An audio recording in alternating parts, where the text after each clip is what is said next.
to making successful video, I would say there are two things. Number one, you've got to show me, don't tell me. Like if you just want to tell me something and you're going to have a talking head, it's not the best use of the video platform. So try to think of ways you can show instead of tell with video, and that'll keep people engaged and keep coming back. And the second thing you need to do is you really need to craft the content so that you keep people engaged. So many of the webinars, especially long webinars that I went to this year, were really boring because they weren't really thinking about how to keep people engaged in a virtual world. And they were the kinds of presentations or videos that they expected to do in person as workshops or something, and all of a sudden when they turned them into video, it didn't work. So those are the two main things I think you should focus on. There are two things you need to do. The first thing you need to do is you need to script it. So many people think video is easy. You just pop on and do it, right? And then they'll fix it in post. Well, that's true. You can try that approach, but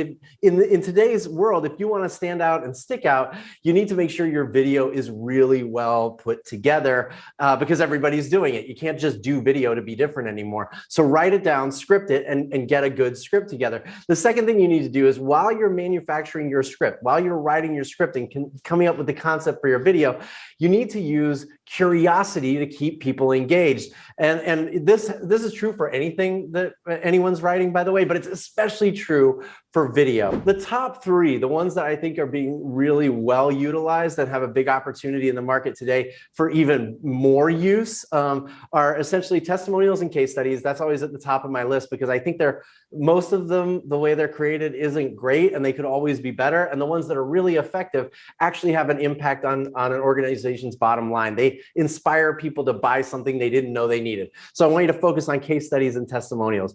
The second one I want you to focus on is demos and tutorials. These are great. They also have an impact on the bottom line. If you can teach somebody something or you can show them how a tool or product or service works and you can do it efficiently, you can be really successful, but you got to write a great script to make those really work. And the last one I would say is probably explainer videos. Now, if you haven't seen an explainer video, it's usually where somebody like draws an animation to explain a very complicated idea in a simple way.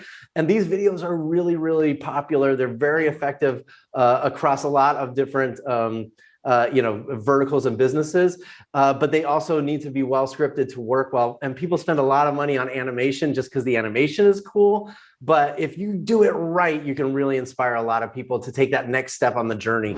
Video is such a really effective medium in getting emotion across to a customer, or a client, or a prospect. And we know that in the marketing world, emotion leads to action while reason leads to conclusion. So instead of giving you a bunch of reasons to buy something, a video is a great way to get people really engaged in a deeply emotional connection to a story you're telling that inspires them to buy something they didn't know they needed. And that's why video is exploding. It's not just because we've been stuck at home and we've been forced to communicate on Zoom.